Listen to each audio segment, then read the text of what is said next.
Hi ಎಲ್ರಿಗೂ ನಮಸ್ಕಾರ. Share market in Kannada ಚಾನೆಲ್ಗೆ ನಿಮಗೆ ಸ್ವಾಗತ. ಈ ವಾರದ ಮೇಜರ್ ಇವೆಂಟ್ ಆನ್ಯುವಲ್ ಬಜೆಟ್ ಆಗಿತ್ತು. ಫೈನಾನ್ಸ್ ಮಿನಿಸ್ಟರ್ ಆನ್ಯುವಲ್ ಬಜೆಟ್ ಅನ್ನ ಅನೌನ್ಸ್ ಕೂಡ ಮಾಡಿದ್ದಾರೆ. ಈ ಒಂದು ಬಜೆಟ್ ನಲ್ಲಿ 9 ಪ್ರಯಾರಿಟೀಸ್ ಗಳನ್ನ ಗವರ್ಮೆಂಟ್ ಸೆಟ್ ಮಾಡಿದ್ರು. ಅದರಲ್ಲಿ ಮೊದಲನೇ ಪ್ರಯಾರಿಟಿ ಅಗ್ರಿಕಲ್ಚರ್ ಆಗಿತ್ತು. ಅಗ್ರಿಕಲ್ಚರ್ ಸೆಕ್ಟರ್ ಸಾಕಷ್ಟು ಡಿಮ್ಯಾಂಡ್ ಅನ್ನ ಬಜೆಟ್ ನಿಂದ ಹೊಂದಿತ್ತು. ಬಟ್ ಎಲ್ಲಾ ಡಿಮ್ಯಾಂಡ್ ಗಳು ಫುಲ್ಫಿಲ್ ಆಗಿಲ್ಲ. ಬಜೆಟ್ ಅಲೋಕೇಶನ್ಸ್ ಆಗಿದೆ. ಅದ್ರ ಬಗ್ಗೆ ಡಿಸ್ಕಷನ್ ಅನ್ನ ಮಾಡೋಣ. ಹಾಗೇನೆ ಗವರ್ಮೆಂಟ್ ಎಂಪ್ಲಾಯ್ಮೆಂಟ್ ಮತ್ತೆ ಇನ್ಕ್ಲೂಸಿವ್ ಡೆವಲಪ್ಮೆಂಟ್, ಸ್ಕಿಲ್ ಬಿಲ್ಡಿಂಗ್ ನ ಬಗ್ಗೆ ಹೆಚ್ಚಿನ ಒಂದು ಕಾನ್ಸಂಟ್ರೇಷನ್ ಅನ್ನ ಈ ಒಂದು ಬಜೆಟ್ ನಲ್ಲಿ ಮಾಡಿದ್ದಾರೆ. ಅದರ ಜೊತೆಯಲ್ಲಿ ಮ್ಯಾನುಫ್ಯಾಕ್ಚರಿಂಗ್ ಮತ್ತೆ ಸರ್ವಿಸ್ ಸೆಕ್ಟರ್ಗೂ ಕೂಡ ಬಜೆಟ್ ಅಲೋಕೇಶನ್ಸ್ ಆಗಿದೆ. Urban development affordable housing scheme ಅನ್ನು ಕೂಡ ಗವರ್ಮೆಂಟ್ ಇಲ್ಲಿ ಅನೌನ್ಸ್ ಮಾಡಿದ್ದಾರೆ. ಎನರ್ಜಿ ಮತ್ತೆ ಇನ್ಫ್ರಾಸ್ಟ್ರಕ್ಚರ್ ಸೆಕ್ಟರ್ಗೂ ಕೂಡ ಕೆಪೆಕ್ಸ್ ಅಲೋಕೇಶನ್ಸ್ ಆಗಿದೆ. ಅದರ ಜೊತೆಯಲ್ಲಿ ಇನೋವೇಷನ್ ಮತ್ತೆ R&D ನೆಕ್ಸ್ಟ್ ಜನ್ ರಿಫಾರ್ಮ್ಸ್ಗೆ ಗವರ್ಮೆಂಟ್ ಈ ಬಜೆಟ್ ನಲ್ಲಿ ಹೆಚ್ಚಿನ ಒಂದು ಫೋಕಸ್ ಅನ್ನ ಕೊಟ್ಟಿದ್ದಾರೆ. ಮೊದಲು ನಿರ್ಮಲಾ ಸೀತಾರಾಮನ್ ಅವರು ಎಕನಾಮಿಕ್ ಗ್ರೋತ್ ನ ಬಗ್ಗೆ ಮಾತಾಡಿದ್ದಾರೆ. RBI ನ ಟಾರ್ಗೆಟ್ ಇರೋದು ಇನ್ಫ್ಲೇಷನ್ ಅನ್ನ 4% ಗೆ ತಗೊಂಡೋಗ್ಬೇಕು ಅಂತ.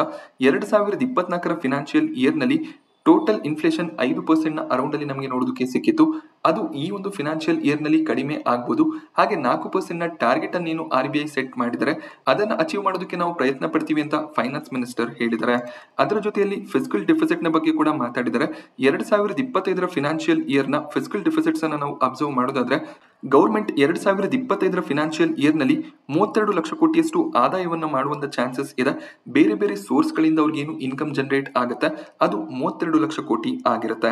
ಹಾಗೆ ಗವರ್ಮೆಂಟ್ ಕೆಪೆಕ್ಸ್ ಪ್ಲಾನ್ ಗಳು ಮತ್ತೆ ಬೇರೆ ಬಜೆಟ್ ಅಲೋಕೇಶನ್ಸ್ ಗಳನ್ನ ಇನ್ಕ್ಲೂಡ್ ಮಾಡ್ಕೊಂಡಾಗ ಅವರ ಟೋಟಲ್ ಎಕ್ಸ್ಪೆಂಡಿಚರ್ ಅಥವಾ ಖರ್ಚು ವೆಚ್ಚ ಏನಿದೆ ಅದು 48 ಲಕ್ಷ ಕೋಟಿ ಆಗ್ಬೋದು. ಸೊ ಇಲ್ಲಿ ನೀವು ಡಿಫರೆನ್ಸ್ ಅನ್ನ ಅಬ್ಸರ್ವ್ ಮಾಡ್ತಿರ್ಬೋದು. 16 ಲಕ್ಷ ಕೋಟಿಯಷ್ಟು ಡಿಫರೆನ್ಸ್ ಬರ್ತಿದೆ. ಈ ಒಂದು ಅಮೌಂಟ್ ಅನ್ನ ಗವರ್ಮೆಂಟ್ ಸಾಲದ ರೂಪದಲ್ಲಿ ಪಡ್ಕೋಬೇಕಾಗುತ್ತೆ. 2024 ಫೆಬ್ರವರಿನಲ್ಲಿ ಬಜೆಟ್ ಅಲೋಕೇಟ್ ಆಗಿತ್ತು.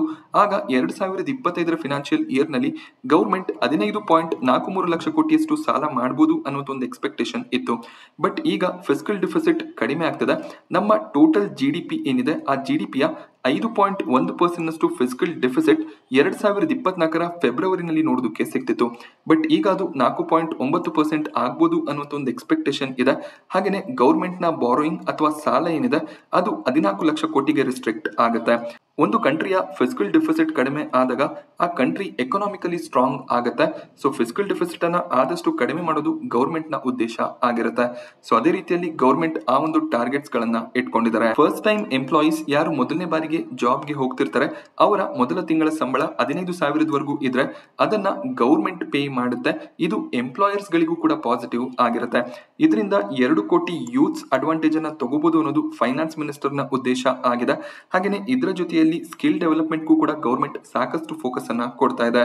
4 ಕೋಟಿ ಯುವಕರನ್ನ ಮುಂದಿನ 5 ವರ್ಷದಲ್ಲಿ ಸ್ಕಿಲ್ಫುಲ್ ಮಾಡೋದು ಗವರ್ಮೆಂಟ್ ನ ಉದ್ದೇಶ ಆಗಿರುತ್ತೆ ಅಂತ ಅವರು ಹೇಳಿದ್ದಾರೆ. ಅದಕ್ಕೆ 2 ಲಕ್ಷ ಕೋಟಿಯಷ್ಟು ಬಜೆಟ್ ಕೂಡ ಅಲೋಕೇಟ್ ಆಗಿದೆ. ಸ್ಕಿಲ್ ಡೆವಲಪ್ಮೆಂಟ್ ಅನ್ನ ಮಾಡೋದಕ್ಕೆ 1000ಕ್ಕೂ ಹೆಚ್ಚಿನ ITIs ಗಳನ್ನ ಅಪ್ಗ್ರೇಡ್ ಮಾಡುವಂತ ಪ್ಲಾನ್ಸ್ ಅನ್ನ ಗವರ್ಮೆಂಟ್ ಹೊಂದಿದ್ದಾರೆ. ಹಾಗೇನೆ ಯಾರು ಸ್ಕಿಲ್ ಲೋನ್ ಗಳನ್ನ ಪಡ್ಕೋತಾರೆ ಅವರು 7.5 ಲಕ್ಷದವರೆಗೂ ಲೋನ್ ಅನ್ನ ಗವರ್ಮೆಂಟ್ ಬ್ಯಾಕ್ಡ್ ಗ್ಯಾರಂಟಿಯ ಜೊತೆಯಲ್ಲಿ ತಗೋಬಹುದಾಗುತ್ತೆ. ಹಾಗೆ ಹೈಯರ್ ಎಜುಕೇಶನ್ ಅನ್ನ ಮಾಡೋರಿಗೆ 10 ಲಕ್ಷದವರೆಗೂ ಲೋನ್ಸ್ ಅನ್ನ ಗವರ್ಮೆಂಟ್ ಬ್ಯಾಕ್ಡ್ ಗ್ಯಾರಂಟಿಯ ಮೂಲಕ ಪಡ್ಕೋಬಹುದಾಗುತ್ತೆ. ಇದರಿಂದ ಹೆಚ್ಚಿನ ಒಂದು ಸ್ಕಿಲ್ ಡೆವಲಪ್ಮೆಂಟ್ ಮಾಡೋದು ಗವರ್ಮೆಂಟ್ ನ ಉದ್ದೇಶ ಆಗಿರುತ್ತೆ. ಜಾಬ್ ಕ್ರಿಯೇಟ್ ಮಾಡಬೇಕು ಅಂದಾಗ ಪರ್ಟಿಕ್ಯುಲರ್ ವ್ಯಕ್ತಿಗೆ ಸ್ಕಿಲ್ಸ್ ಇರಬೇಕಾಗುತ್ತೆ. ಸೊ ಸ್ಕಿಲ್ ಡೆವಲಪ್ಮೆಂಟ್ ಅನ್ನ ಮಾಡಿದಾಗ ಜಾಬ್ಸ್ ಆಟೋಮ್ಯಾಟಿಕಲಿ ಕ್ರಿಯೇಟ್ ಆಗುತ್ತೆ. ಸೊ ಅದರ ಬಗ್ಗೆ ಗವರ್ಮೆಂಟ್ ಈ ಬಜೆಟ್ ನಲ್ಲಿ ಫೋಕಸ್ ಅನ್ನ ಕೊಟ್ಟಿದ್ದಾರೆ. ಹಾಗೆ ಈ ಬಾರಿ ಬಿಜೆಪಿಗೆ ಫುಲ್ ಮ್ಯಾಂಡೇಟ್ ಬಂದಿರಲಿಲ್ಲ. ಅವರು ನಿತೀಶ್ ಕುಮಾರ್ ಮತ್ತೆ ಚಂದ್ರಬಾಬು ನಾಯ್ಡು ಅವರ ಸಹಾಯದಿಂದ ಕೊಯಿಲೇಷನ್ ಗವರ್ಮೆಂಟ್ ಅನ್ನ ಮಾಡಿದ್ದಾರೆ. ಬಿಹಾರ್ ಮತ್ತೆ ಆಂಧ್ರ ಪ್ರದೇಶ್ ಸ್ಪೆಷಲ್ ಸ್ಟೇಟಸ್ ಅನ್ನ ಕೇಳಿದ್ರು. ಬಟ್ ಕೇಂದ್ರ ಸರ್ಕಾರ ಆ ರೀತಿಯಲ್ಲಿ ಯಾವುದೇ ಒಂದು ರಾಜ್ಯಕ್ಕೆ ಸ್ಪೆಷಲ್ ಸ್ಟೇಟಸ್ ಅನ್ನ ಈಸಿಯಾಗಿ ಕೊಡೋದಕ್ಕೆ ಸಾಧ್ಯ ಆಗೋದಿಲ್ಲ. ಆದ್ರಿಂದ ಬಜೆಟ್ ನಲ್ಲಿ ಹೆಚ್ಚಿನ ಒಂದು ಅಲೋಕೇಶನ್ ಈ 2 ಸ್ಟೇಟ್ ಗಳಿಗೆ ಹೋಗಬಹುದು ಅನ್ನುವಂತ ಎಕ್ಸ್ಪೆಕ್ಟೇಷನ್ ಇತ್ತು. ಅದೇ ರೀತಿಯಲ್ಲಿ ಫೈನಾನ್ಸ್ ಮಿನಿಸ್ಟರ್ ಬಿಹಾರ್ಗೆ ಹೊಸ ಒಂದು ಏರ್ಪೋರ್ಟ್ ಹಾಗೆ 26,000 ಕೋಟಿಯಷ್ಟು ಇನ್ಫ್ರಾಸ್ಟ್ರಕ್ಚರಲ್ ಸ್ಪೆಂಡಿಂಗ್ ಅನ್ನ ಅನೌನ್ಸ್ ಮಾಡಿದ್ದಾರೆ. ಹಾಗೆ ಆಂಧ್ರ ಪ್ರದೇಶಕ್ಕೂ ಕೂಡ ಅಷ್ಟೇ 15,000 ಕೋಟಿಯಷ್ಟು ಫಂಡ್ ಅಲೋಕೇಶನ್ಸ್ ನೋಡೋದಕ್ಕೆ ಸಿಗ್ತದೆ. ಹಾಗೆ ಮುಂದಿನ ವರ್ಷಗಳಲ್ಲಿ ಇದನ್ನ ಇನ್ನಷ್ಟು ಇನ್ಕ್ರೀಸ್ ಮಾಡೋ ಬಗ್ಗೆ ಕೂಡ ಫೈನಾನ್ಸ್ ಮಿನಿಸ್ಟರ್ ಹೇಳಿದ್ದಾರೆ. ಈ 2 ಸ್ಟೇಟ್ ಗಳಿಗೆ ಒಳ್ಳೆ ಒಂದು ಬಜೆಟ್ ಅಲೋಕೇಶನ್ ಬರ್ತಿರೋದು ಕಾಣಿಸ್ತದೆ. ಇದು ಎಕ್ಸ್ಪೆಕ್ಟೆಡ್ ಕೂಡ ಇತ್ತು. ಅಗ್ರಿಕಲ್ಚರ್ ಸೆಕ್ಟರ್ ಈ ಒಂದು ಬಜೆಟ್ ನಿಂದ ಸಾಕಷ್ಟು ಎಕ್ಸ್ಪೆಕ್ಟೇಷನ್ ಅನ್ನ ಹೊಂದಿತ್ತು. ಕೇವಲ 1.52 ಲಕ್ಷ ಕೋಟಿಯಷ್ಟು ಬಜೆಟ್ ಅಲೋಕೇಶನ್ ಅಗ್ರಿಕಲ್ಚರ್ ಸೆಕ್ಟರ್ಗೆ ಬಂದಿದೆ. 2ರಿಂದ 2.25 ಲಕ್ಷ ಕೋಟಿಯಷ್ಟು ಬಜೆಟ್ ಅಲೋಕೇಶನ್ಸ್ ಬರ್ಬೋದು ಅನ್ನುವಂತ ಒಂದು ಎಕ್ಸ್ಪೆಕ್ಟೇಷನ್ಸ್ ಇತ್ತು. ಸೊ ಆ ಒಂದು ಎಕ್ಸ್ಪೆಕ್ಟೇಷನ್ ರೀಚ್ ಆಗ್ತಿರೋದು ಕಾಣಿಸ್ತಿಲ್ಲ. ಹಾಗೆ ಗವರ್ಮೆಂಟ್ 10,000 ಬಯೋ ರಿಸರ್ಚ್ ಸೆಂಟರ್ ಗಳನ್ನ ಎಸ್ಟಾಬ್ಲಿಷ್ ಮಾಡ್ತೀವಿ ಅಂತ ಹೇಳಿದ್ದಾರೆ. ಇದರ ಜೊತೆಯಲ್ಲಿ ಕಿಸಾನ್ ಕ್ರೆಡಿಟ್ ಕಾರ್ಡ್ಸ್ ಗಳನ್ನ ಲಾಂಚ್ ಮಾಡುವಂತ ಪ್ಲಾನ್ಸ್ ಇದೆ. ಮೊದಲು 5 ಸ್ಟೇಟ್ ಗಳಲ್ಲಿ ಇದು ಲಾಂಚ್ ಆಗುತ್ತೆ. ಈ ರೀತಿಯಲ್ಲಿ ಸಾಕಷ್ಟು ಅನೌನ್ಸ್ಮೆಂಟ್ ಗಳನ್ನ ಅಗ್ರಿಕಲ್ಚರ್ ಸೆಕ್ಟರ್ ಸೆಕ್ಟರ್ಗೆ ಮಾಡಿದ್ದಾರೆ, ಬಟ್ ಬಜೆಟ್ ಅಲೋಕೇಶನ್ ಕಡಿಮೆ ಆಗ್ತಿರೋದು ಕಾಣಿಸ್ತದೆ. ಹಾಗೆ ಪ್ರತಿ ಬಜೆಟ್ ನಲ್ಲಿ MSMEಗೆ ಒಳ್ಳೆ ಒಂದು ಅಲೋಕೇಶನ್ಸ್ ಬರುತ್ತೆ. ಈ ಒಂದು ಬಜೆಟ್ ನಲ್ಲಿ ಕೂಡ ಸಾಕಷ್ಟು ಅನೌನ್ಸ್ಮೆಂಟ್ ಗಳು ಬಂದಿದೆ. ಸೊ ಈ ಒಂದು ಬಜೆಟ್ ನಲ್ಲಿ ಸ್ಪೆಷಲ್ ಅಟೆನ್ಷನ್ ಅನ್ನ ಗವರ್ಮೆಂಟ್ MSMEಗಳಿಗೆ ಕೊಡ್ತಾ ಇದ್ದಾರೆ. ಹಾಗೆ ಕ್ರೆಡಿಟ್ ಗ್ಯಾರಂಟಿ ಸ್ಕೀಮ್ಸ್ ಗಳನ್ನ ಲಾಂಚ್ ಮಾಡುವಂತ ಪ್ಲಾನ್ಸ್ ಇದೆ ಅಂತ ಕೂಡ ಹೇಳಿದ್ದಾರೆ. ಇದರ ಜೊತೆಯಲ್ಲಿ ಟರ್ಮ್ ಲೋನ್ಸ್ ಗಳನ್ನ ಪ್ರೊವೈಡ್ ಮಾಡೋದು, ಫಾರ್ಮುಲೇಟೆಡ್ ಪ್ಯಾಕೇಜ್ ಗಳನ್ನ ಪ್ರೊವೈಡ್ ಮಾಡೋದು ಗವರ್ಮೆಂಟ್ ನ ಉದ್ದೇಶ ಆಗಿರುತ್ತೆ. ಸೊ ಇಲ್ಲಿ MSME ಮೇಲೆ ಹೆಚ್ಚಿನ ಒಂದು ಫೋಕಸ್ ಇದ್ದಾಗ ಬ್ಯಾಂಕಿಂಗ್ ಸೆಕ್ಟರ್ ನ ಸ್ಟಾಕ್ಗಳು, ಫಿನಾನ್ಷಿಯಲ್ ಸೆಕ್ಟರ್ ನ ಸ್ಟಾಕ್ಗಳು ಫೋಕಸ್ ನಲ್ಲಿ ಇರುತ್ತೆ. ಸೊ MSMEಗಳು ಹೆಚ್ಚಾಗಿ ಲೋನ್ಸ್ ಗಳನ್ನ ತಗೊಳ್ತಾ ಹೋದಾಗ ಬ್ಯಾಂಕ್ ಮತ್ತೆ NBFCಗೆ ಅದು ಪಾಸಿಟಿವ್ ಆಗುತ್ತೆ. ಹಾಗೆ ಸ್ಕಿಲ್ ಡೆವಲಪ್ಮೆಂಟ್ ಲೋನ್ಸ್ ಆಗಿರ್ಬೋದು, ಹೈಯರ್ ಎಜುಕೇಶನ್ ಲೋನ್ಸ್ ಆಗಿರ್ಬೋದು, ಎಲ್ಲ ಕೂಡ ಫೈನಾನ್ಷಿಯಲ್ ಸೆಕ್ಟರ್ಗೆ ರಿಲೇಟ್ ಆಗುತ್ತೆ. ಹಾಗೆ ಈ ಮುಂಚೆ ನೀವು ಯಾವ್ದಾದ್ರು ಒಂದು ಸ್ಕಿಲ್ ಅನ್ನ ಹೊಂದಿದ್ದು ನಿಮ್ಮದೇ ಆದ ಒಂದು ಉದ್ಯೋಗವನ್ನ ಸ್ಟಾರ್ಟ್ ಮಾಡಬೇಕು ಅಂತ ಇದ್ರೆ 10 ಲಕ್ಷದವರೆಗೂ ಮುದ್ರಾ ಲೋನ್ ಸಿಗ್ತಿತ್ತು. ಆ ಒಂದು ಲಿಮಿಟ್ ಅನ್ನ ಈಗ 20 ಲಕ್ಷಕ್ಕೆ ಇನ್ಕ್ರೀಸ್ ಮಾಡಿದ್ದಾರೆ. ಇದು ಕೂಡ ಅಷ್ಟೇ ಅವರದೇ ಆದ ಒಂದು ಉದ್ಯೋಗವನ್ನ ಸ್ಟಾರ್ಟ್ ಮಾಡೋದಕ್ಕೆ ಬೆನಿಫಿಟ್ ಆಗಿರುತ್ತೆ. ಗವರ್ಮೆಂಟ್ ಇಲ್ಲಿ ಎಂಪ್ಲಾಯ್ಮೆಂಟ್ ಕ್ರಿಯೇಷನ್ಗೆ ಸಾಕಷ್ಟು ಒತ್ತನ್ನ ಕೊಟ್ಟಿದ್ದಾರೆ. ಹಾಗೆ 2024 ಫೆಬ್ರವರಿನಲ್ಲಿ capex infrastructural budget 11.11 lakh ಕೋಟಿಯಷ್ಟು declare ಆಗಿತ್ತು. ಅದನ್ನ ಮತ್ತೆ ಚೇಂಜ್ ಮಾಡಿಲ್ಲ, ಸೇಮ್ ಬಜೆಟ್ ಅನ್ನೇ ಕಂಟಿನ್ಯೂ ಮಾಡ್ತಿದ್ದಾರೆ. ಆದ್ರಿಂದ ಫಿಸಿಕಲ್ ಡೆಫಿಸಿಟ್ಸ್ ಕೂಡ ನಮಗೆ ಕಡಿಮೆ ಆಗ್ತಿರೋದು ಕಾಣಿಸ್ತದೆ.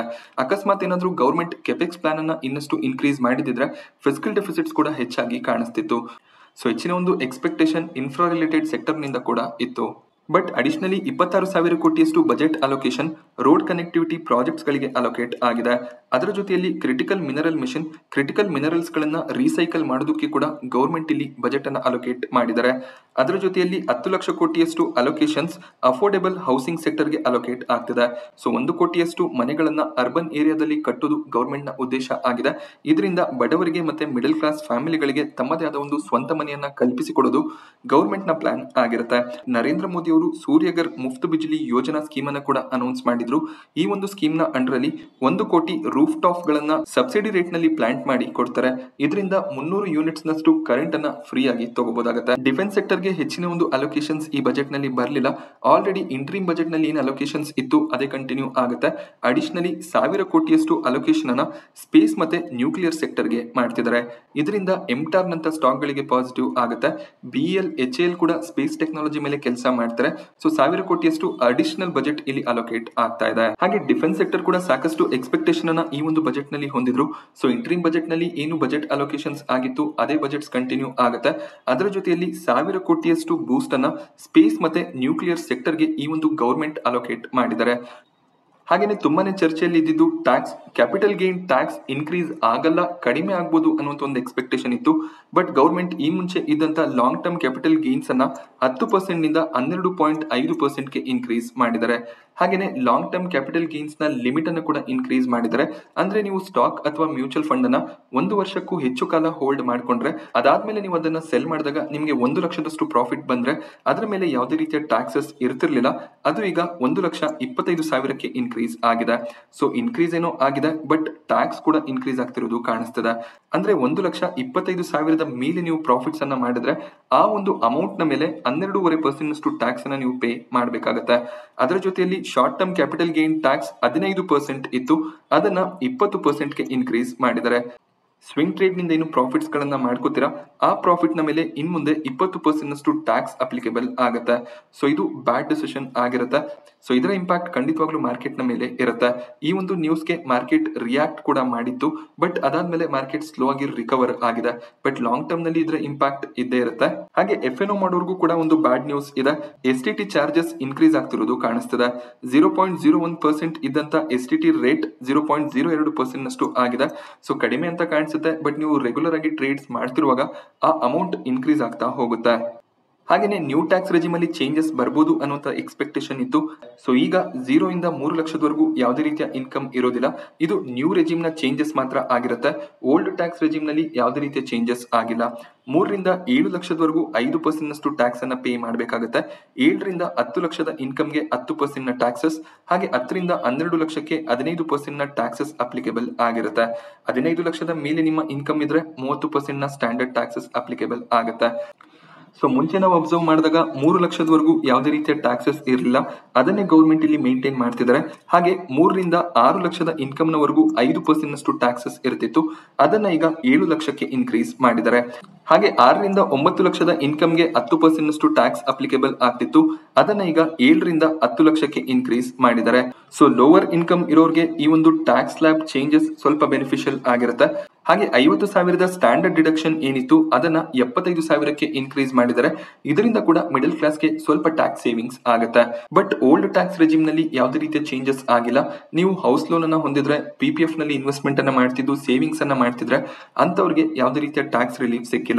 ಸೊ ನೀವು ಹೊಸ ಟ್ಯಾಕ್ಸ್ ರೆಜಿಮ್ ಅನ್ನ ಆಪ್ಟ್ ಮಾಡ್ಕೊಳ್ಳೋದಿದ್ರೆ ನಿಮ್ಗೆ ಸ್ವಲ್ಪ ಟ್ಯಾಕ್ಸ್ ರಿಲೀಫ್ ಸಿಗುತ್ತೆ. ಸೊ ಗೌರ್ಮೆಂಟ್ ಇಲ್ಲಿ ಎಲ್ಲರೂ ಕೂಡ ಹೊಸ ಟ್ಯಾಕ್ಸ್ ರೆಜಿಮ್ ಗೆ ಮೂವ್ ಆಗ್ಲಿ ಅನ್ನುವ ರೀತಿಯಲ್ಲಿ ಬಜೆಟ್ ಅನ್ನ ಅನೌನ್ಸ್ ಮಾಡಿದ್ದಾರೆ. So capital gain tax related news ಬಂದಾಗ ಮಾರ್ಕೆಟ್ ನಲ್ಲಿ ವೀಕ್ನೆಸ್ ನೋಡೋದಕ್ಕೆ ಸಿಕ್ಕಿತ್ತು. ಅದಾದ್ಮೇಲೆ ಮಾರ್ಕೆಟ್ ರಿಕವರ್ ಆಗಿದೆ. ಓವರ್ ಆಲ್ ನಾವು ಬಜೆಟ್ ಅನ್ನ ಅಬ್ಸರ್ವ್ ಮಾಡಿದಾಗ ಅಷ್ಟೊಳ್ಳೆ ಬಜೆಟ್ ಮಂಡನೆ ಆಗಿಲ್ಲ. ಮಿಡಲ್ ಕ್ಲಾಸ್ಗೆ ಸ್ವಲ್ಪ ರಿಲೀಫ್ ಸಿಕ್ಕಿದೆ. ಬಟ್ ಬೇರೆ ಸೆಕ್ಟರ್ಗಳು ಸಾಕಷ್ಟು ನಿರೀಕ್ಷೆಯನ್ನ ಬಜೆಟ್ ನಲ್ಲಿ ಹೊಂದಿತ್ತು, ಬಟ್ ಆ ನಿರೀಕ್ಷೆಗಳು ಫುಲ್ಫಿಲ್ ಆಗ್ತಿರೋದು ಕಾಣಿಸ್ತಿಲ್ಲ. ಓವರ್ ಆಲ್ ಒಂದು ಆವರೇಜ್ ಬಜೆಟ್ ಅಂತ ಕನ್ಸಿಡರ್ ಆಗುತ್ತೆ. ಸೊ ನಿಮ್ಮ ಒಂದು ವ್ಯೂ ಏನು ಅದನ್ನ ನೀವು ಕಮೆಂಟ್ ನಲ್ಲಿ ತಿಳಿಸಬಹುದಾಗುತ್ತೆ. ಸೊ ನನ್ನ ಪ್ರಕಾರ ಈ ಒಂದು ಬಜೆಟ್ ಮಾರ್ಕೆಟ್ನ ಮೇಲೆ ಅಷ್ಟೊಂದು ಪಾಸಿಟಿವ್ ಇಂಪ್ಯಾಕ್ಟ್ ಅನ್ನ ತರೋದಿಲ್ಲ. ಮಾರ್ಕೆಟ್ ಸ್ವಲ್ಪ ಸ್ಲೋ ಡೌನ್ ಆಗುವಂತ ಚಾನ್ಸಸ್ಗಳು ಕೂಡ ಇರುತ್ತೆ. FIIs ನ ಡಿಸಿಷನ್ ತುಂಬಾನೇ ಇಂಪಾರ್ಟೆಂಟ್ ಆಗುತ್ತೆ. ಕ್ಯಾಪಿಟಲ್ ಗೇನ್ಸ್ ಇನ್ಕ್ರೀಸ್ ಆಗಿದೆ. ಜೆಫ್ರೀಸ್ ನ ಕ್ರಿಸ್ ವುಡ್ ರೀಸೆಂಟ್ ಆಗಿ ಹೇಳಿದ್ರು, ಕ್ಯಾಪಿಟಲ್ ಗೇನ್ ಟ್ಯಾಕ್ಸ್ ಅನ್ನು ಏನಾದ್ರೂ ಇನ್ಕ್ರೀಸ್ ಮಾಡಿದ್ರೆ ಮಾರ್ಕೆಟ್ ನಲ್ಲಿ ಒಂದು ನೆಗೆಟಿವ್ ಇಂಪ್ಯಾಕ್ಟ್ ನೋಡೋದಕ್ಕೆ ಸಿಗಬಹುದು ಅಂತ. ನೋಡ್ಬೇಕಾಗುತ್ತೆ FII ಡಿಸಿಷನ್ಸ್ ಯಾವ ರೀತಿಯಲ್ಲಿ ಇರುತ್ತೆ ಅಂತ. ಓವರ್ ಆಲ್ ಒಂದು ಆವರೇಜ್ ಬಜೆಟ್ ಅಂತಾನೆ ಕನ್ಸಿಡರ್ ಆಗುತ್ತೆ. ಸೊ ನಾನು ನಿಮಗೆ ಕೊಟ್ಟಂತ ಇನ್ಫಾರ್ಮೇಶನ್ ಇಷ್ಟ ಆದ್ರೆ ವಿಡಿಯೋನ ಲೈಕ್ ಮಾಡಿ. ಹಾಗೆ ನೀವು ಇನ್ನೂ ಚಾನಲ್ಗೆ ಸಬ್ಸ್ಕ್ರೈಬ್ ಮಾಡ್ಕೊಂಡಿಲ್ಲ ಅಂದ್ರೆ ಸಬ್ಸ್ಕ್ರೈಬ್ ಮಾಡ್ಕೊಳ್ಳಿ. ಮಾರ್ಕೆಟ್ ರಿಲೇಟೆಡ್ ಸಾಕಷ್ಟು ಇನ್ಫಾರ್ಮೇಶನ್ಸ್ ಅನ್ನ ನಾನು ನಿಮಗೆ ರೆಗ್ಯುಲರ್ ಆಗಿ ಪ್ರೊವೈಡ್ ಮಾಡ್ತಿರ್ತೀನಿ. Thank you friends.